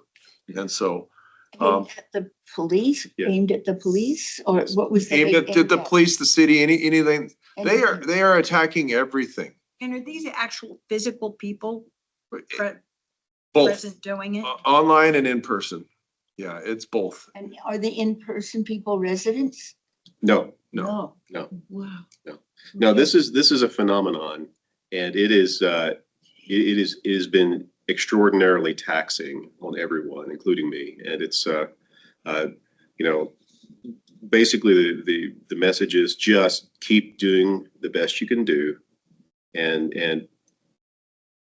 it, you know, this too will pass. I hope I'm wrong, but I am confident this might result in some resignations, substantial resignations of city employees, because there's only so much you can take, including junior officers that are just being that white Yavapai County Sheriff's Office is, some of these officers live in unincorporated parts of Verde Valley. And Yavapai County Sheriff's Office, at the request of Sedona PD, has upped patrols at these officers' houses because of the threats they're receiving. Oh The my regular death threats, the police chief, officers are receiving death threats. And then, like I said, they assaulted me on our Facebook page and then sent some pretty nasty private messages to our Facebook account. And they're just dirty. And it's just, I just wanted to make you all aware of it because, you know, sometimes we focus on the state level politics and all the stuff. We've got craziness at the federal level, craziness at the state level, and then absolute craziness at the local level. And while their politics don't necessarily impact us, our daily operations, this does impact the progressive nature and the progressive world we're in right now with getting stuff done, because a lot of the bottlenecks are with the city sometimes. And that, I don't mean that as a negative, it's just fact. You know, you got permitting and plans review and all these different things. And when you're physically ill walking into your place of work, it's hard to be as productive. I know that because I was here at this organization during a period like that. And it was just come in and hide till you have to go home. I was getting a bunch of junk, even on my phone, Yeah. and they were asking me, of course, they found my name somewhere. And yeah, you got to join us. We got to do this. And I thought, nope, that's a call. Yeah. Get out of here. That nationwide, it typically is a 2 to 4 week storm. We're in week 2 and Yeah. change. Hopefully it goes away. But yeah, it's a regional impact. So, and like I said, at the state, Very nice. they won't get to a proposed budget. Governor Hobbs is doubling down. The Senate is doubling down, and yeah, we'll see. Well, thank you for bringing us up to date, because I Yeah. certainly wasn't aware of, I picked up stuff, but. Just don't go, but go to Facebook and type in City of Sedona Government and just look at the past 5 posts. It's dance classes offered at the library. That was today's post, yeah. Yeah. And- Oh, you're gonna teach them how to Yeah. dance across public Sidewalk. sidewalks and Yeah, within an hour or so, they were in the hundreds. This is all AI bot. I am almost certainly, this is all AI bot driven stuff. Yeah. Dead accounts or hacked or hijacked accounts. Take it. Okay, Okay. we've got a couple things onto something more fun. we need to talk about. So the next item is possible approval of the addendum to the memorandum of understanding, executive officers, subgroup representation, and negotiation authority. Back to you, chief. All right, let me get to my page. So resolution 2003-5 was the original impetus to our IAFF and Sedona Fire District Governing Board Memorandum of Understanding. And it's been many modifications to it over the years. And as as things have progressed through the years, when we get into the meet and confer per our MOU, when I negotiate wage, benefits, and working conditions with our labor groups,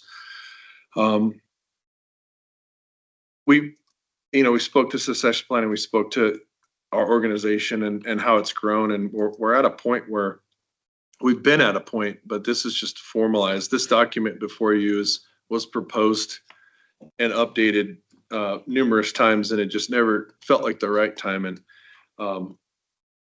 this addendum is to the MOU. It has been reviewed by labor and management, and what it does is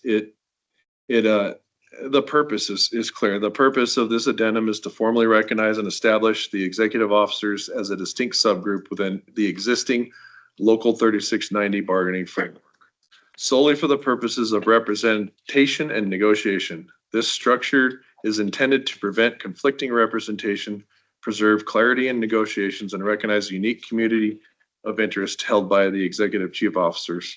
What that means is typically labor strongly represents our employee group through the ranks from 6 months to, or well, actually 1 year to through their career. And there are some unique differences as you get into the management realm, and it's become more difficult for a firefighter to go in and negotiate contrary to what his battalion chief wants. And in addition to that, recruitment and retention of executive level officers is a unique challenge, and so this is not unique to Sedona Fire's MOU and the 3690's MOU. It's not unique to our region. It's something that's been recognized by the IFF and the PFFA as an appropriate next step. It lends to an amendment of the Local 3690 bylaws, and in addition to that, it further strengthens some framework with Verde Valley Fire Chiefs Association, and that association is a 501c3, and it was born out of wanting to create a mechanism to better support training, recruitment, and development of chief officers in the Verde Valley. We're at a tipping point with Verde Valley Fire Chiefs right now. When it was formed, we had 7 fire districts in the region, and now essentially Chief Johnson and I and Chief Saltman from Cottonwood, and every year we flip a coin to see who's stuck with the board chair position, because it's like the 3 of us, and then we've got an interim from Jerome. So point of my story is we're looking at a restructure of the Verde Valley Fire Chiefs Association and how that manifests to be determined, but we want to bring in the executive chiefs, which frankly, up until recently was just Sedona who had any depth to their leadership, with battalion chiefs, assistant chief, and division chiefs. With the change to Copper and Verde, they're going to now instill an assistant chief, and then they'll have a division chief of training, and then Cottonwood just hired an assistant chief. And so the desire is to reformat that group so not only is it supporting regional training, but mentorship, leadership, and succession planning for the greater good of the area. And internally here, this request to add this addendum just defines, as stated, an appropriate way for our executive membership team to have a voice with the board, and as we do with ASEA or Local 3690, we would open up negotiations, and then I would bring the negotiated results to the board for approval or modification or not approving. Questions for the chief? Well, Chief, it sounds like we're not being trailblazers here, that this is, I mean, outside of the fire service, and I mean, this is something we see with unions across public sector, but no, we're not trailblazing with this. There's 15 different ways you can skin this cat, and yes, ma'am. I retired from the city of San Francisco, as you know, as an executive manager, and we were all in a union my entire time in management with the city of San Francisco, which was considerable. Was a management. Decades. A part of the me. union representing management. Absolutely. Mhm. And that's just the structure. And that is a recognition that managers have their own needs in Yeah. terms of And also, the workplace. I'll speak frankly, our managers are more tenured, older folks.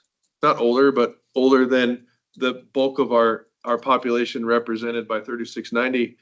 And the way that it is currently set up, labor puts out for a top 10 list, if you will, and then it's voted upon. And naturally, if you have 4 or 5 people that are in this employee group versus 80, like the potential exists that things that are going to help me support recruitment, retention, and maintaining a good executive staff aren't recognized. And I can go rogue and say, well, I'm giving this to the BCs this year.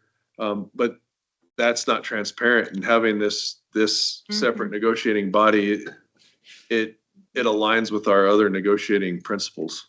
So my question for you is, well, I have 2 questions. First question is has 3690 been involved with the development of the amendment to the They amendment? reviewed it and they were supportive of it, Okay. unless they changed their mind. That was a joke I had written for Greg but he left. Okay, well, that's fine. The second question is, in terms of negotiation, are they negotiating at the same time as the rest of 3690? Are they negotiating separately? Because I have heard some concerns about the fact that they would negotiate at separate timeframes or whatever. So I'm trying to understand. Frankly, that's to have it off years. There are some benefits to that. To have it aligned, there are benefits to that. And I'd have to review, frankly, I'd have to review our MOU, but I believe that schedules between the labor groups and the board. I don't know if how much authority I have to define that. I think it's in the contract. I'll have to review that. Okay. Uh, I'm just curious. I mean, because Yeah. that was one thing that I'd heard. It's exhausting in a good way. I don't want to belittle the meet and confer process, but it is time consuming, and to have it offset, there are some advantages to it, but to have it all aligned year over year. And frankly, I don't necessarily see the asks being that out of alignment. However, I don't want to not have an environment where, we can specifically to things to a different employee group. Yeah, they just, mine is a question of timing, Yeah. not a question of anything else. Given how many management folks we're going to lose in the next 5 years, I think this is extraordinary in terms of the positivity that we can get from it. Thank you. Yeah. I have no objection. I just a question. Oh, no, and that's why we're here. I appreciate it. Other questions? There are no other questions. Then I would make a motion to approve the addendum to the memorandum of understanding, creating an executive officer subgroup representation and negotiation authority. Second. Any further discussion? All in favor, say aye. Aye. Aye. Any opposed, say nay. So be it. Create it. Woo-hoo. Okay. The next item is the possible approval of the Sedona Fire District's 2026 to 2031 strategic plan. And I think this is a particularly important item on the agenda because the strategic direction for the district really is up to the board. I want to begin by saying to the chief, thank you for the way that you have organized the staff and the board. All the board may not be aware that originally Corey and I participated with a number of staff members in the strategic planning group. When Corey made the decision to not return, for which we will flog her later. Um, she stepped back from this and I stayed on it. And so what you have in front of you is the document that is the result of the work of the strategic planning group under the chief's direction. And as I said, I want to thank him for that. I'm going to also make a comment that I screwed up in my role on the board. Not on the board, sorry, in the planning group. And one of the things that I raised just as a concern, but did not catch when the board was together, was that there is no goal that specifically addresses our staff. And I think that's an oversight because I think our staff are vitally important to our success. We've been talking about that tonight. So I just add that. And now what I'd love to hear is the input from the rest of the board on what you have in front of you in terms of the strategic plan. So yes, I did decide to not go after attending two very interesting meetings, but I also felt that it wasn't my strong skill set and that it is Helen's. However, in reviewing the strategic plan, there was just one area that I wanted to ask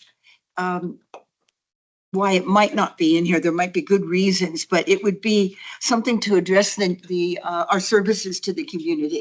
You know, our dedication, our desire to have them receive the best possible, outcome for their medical emergencies, just any way in which they are part of the strategic plan.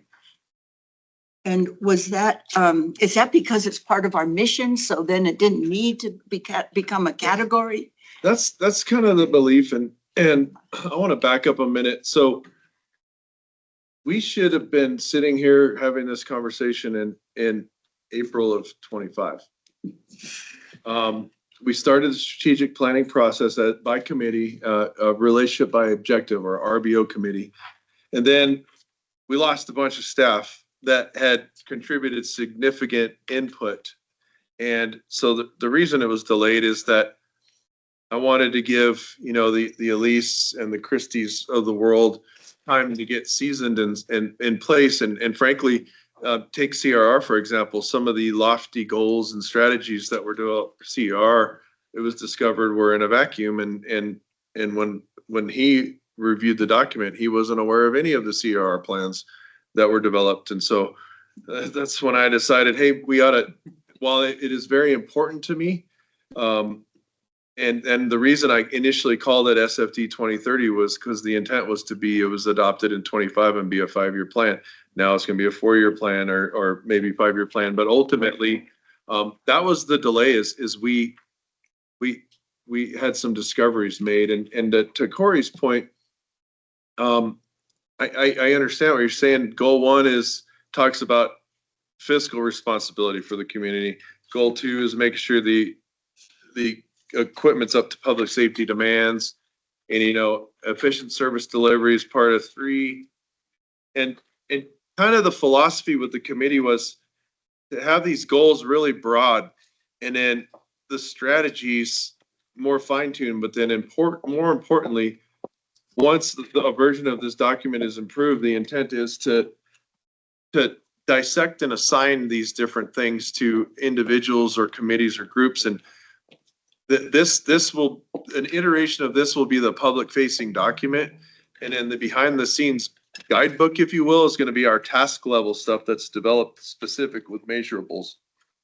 And so this isn't intended to be vague, but it's intended to be very broad so that we really drill into the details and the task level stuff that remains internal. And there was 2 reasons for that. Is we all know things can shift on the fly, and we don't want to publish on this date that we will do this, because if there's fuel price issue or a pandemic or something, we don't want people saying, oh, you said you're going to do this by July and you didn't.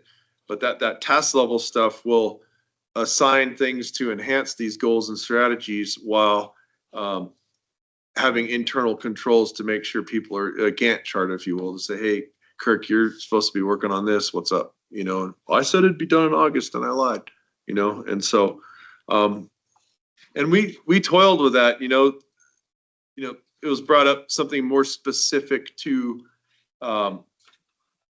reflecting our initiatives to support our employee group, and the other one you brought up, reflecting something more specific to reflect how we're supporting the community, and we sought feedback from the committee, and they just felt these were broad enough to kind of capture the spirit of all of that. But again, this is developed and as presented, and if the board collectively wants to make some changes, we can definitely take that back to committee or just go with the board's direction.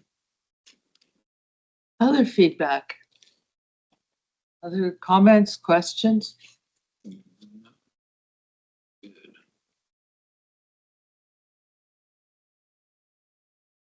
I'm not sure whether silence is acceptance or silence is lack of interest, or what is it? No, absolutely not. I'm heartened, as you might expect, to see fleet maintenance.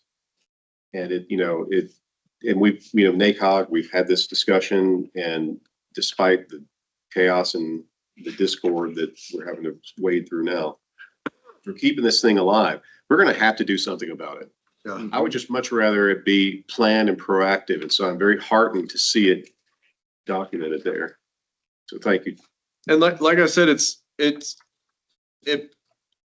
some people say, well, we should say in there, partner with the city too. No, we need to focus on the initiative is to get a fleet facility. Like one of the tasks will be, Ed, continue to work with the city to define the opportunity for a regional hub, or figure out a new plan because nothing's happening there, and Mike's working out in the rain again, but we didn't want that to be in the published plan, because if anything is specific to outside influences, it sets us up for failure. And like goal 2, strategy 2, identify and acquire a suitable location for Fire Station 5 and initiate construction. That's purposeful, because we didn't want to say continue to partner with the state park because that's now a no-go. And so as stated, we attempted to capture the essence of, but keep it vague enough so that we aren't tied to a specific outside entity, or we reduce our capacity to pivot when, now a fire truck is 4 years. Shoot, we planned on 2. And so. Any comments or thoughts? When I first read it, I was concerned that it doesn't say who is responsible to spearhead these things for the department, who participates.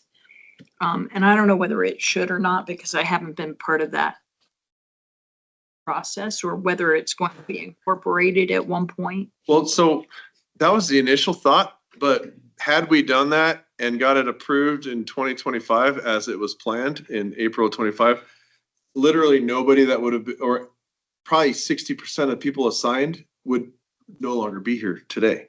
So and I believe it was Helen's idea, is to get a comprehensive overview that we'll doll it up with some graphics and stuff, and that'll be published.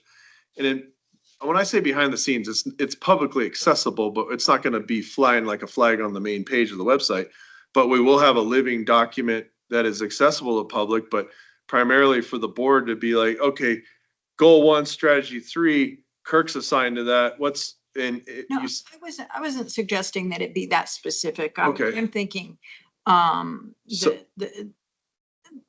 that in terms of assignment, that it specifically say our administration, Okay. our board. Well, that's the intent of the task level document, is to your point, it'll say this is an administrative function.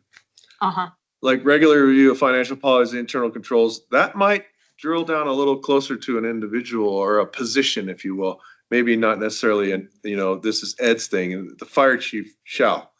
And The other thing is too, the strategic plan was envisioned, and I think it's somewhere in the review materials. yeah, That we hold Ed accountable to the progress on the strategic plan.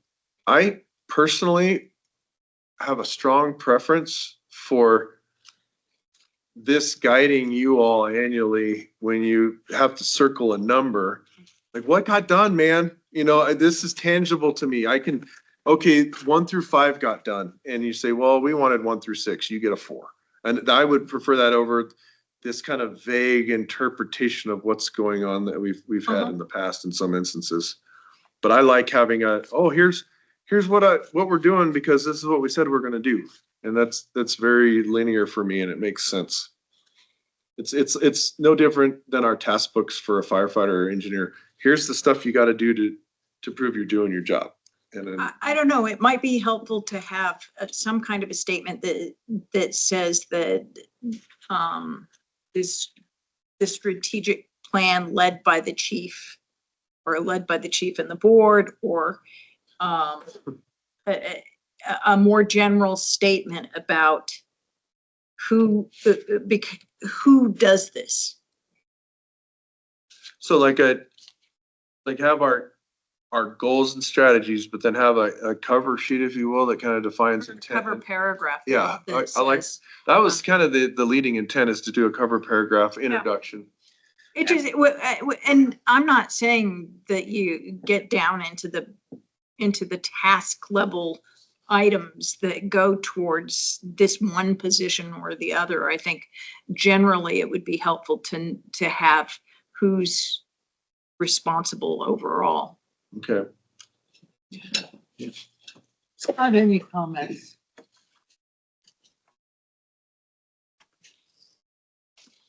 It's very clear, I would say. Everybody else is, we should be, what I'm saying, whoever gets to be to whatever, what you were thinking, that's the same thing. I thought, well, who's gonna be this? But of course I look at him and say, you know, Right, but it doesn't say that. well, no, that's what I may say. I would say that, okay, because I understand this kind of stuff. And then he needs, you know, some helping, Yeah. or, you know, coming in and anything else we can help you for the all.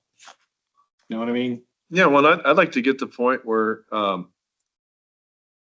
we have a cover letter and then we have the tasking document is what the running title. Yeah. And then eventually we could, it would, in my mind, oversimplify our purchasing process, because we'd produce a board action communication and it'd say in alignment with goal 1, strategy 3, and then the BAC would describe the task level. We need this because of this. Buzz has done his appropriate research, blah, blah, blah. And then, okay, it's attached. That's my vision. Corey, any other comments? Well, I have, going back to just my first one, and then I have a second one about goal 5. But my first interest in having some statement about our overall goal is to provide the best possible outcomes to our citizens in their time of emergency. Maybe that could be in the cover letter. I think tied to our mission statement, that would be Yeah, a yeah. super appropriate spot. I love that. That's great. Okay, Yeah, great. I like that. Good, thank you. And then on goal 5, enhance community engagement.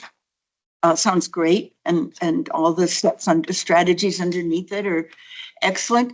It rubbed me a little bit the wrong way on the second phrase in that goal 5, deepen awareness of SFD's community contributions.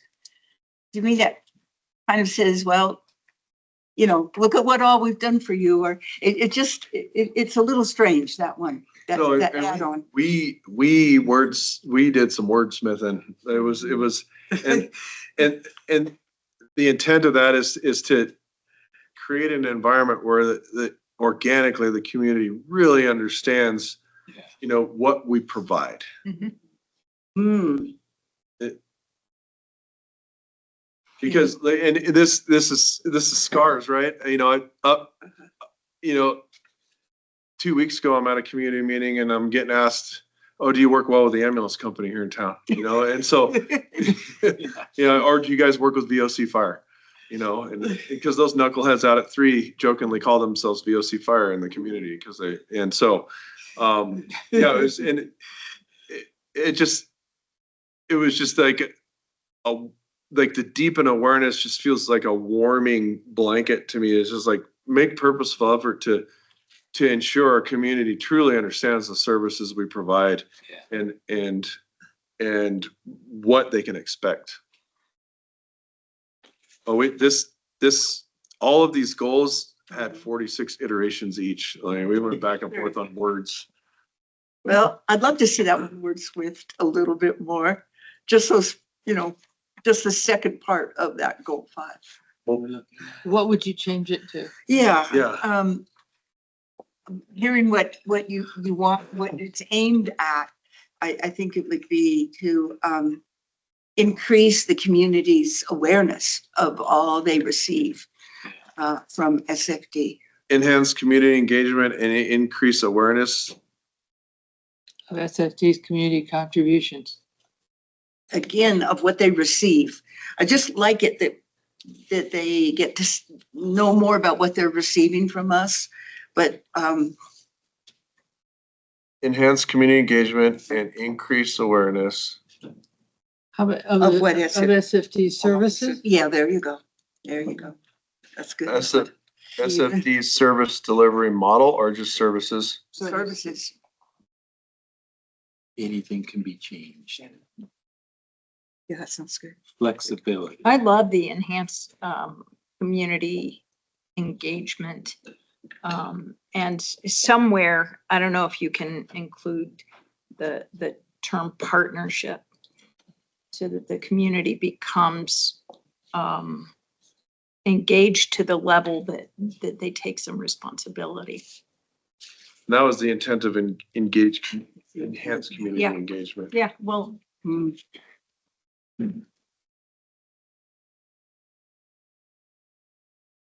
it makes sense to me. I like that phrase, actually.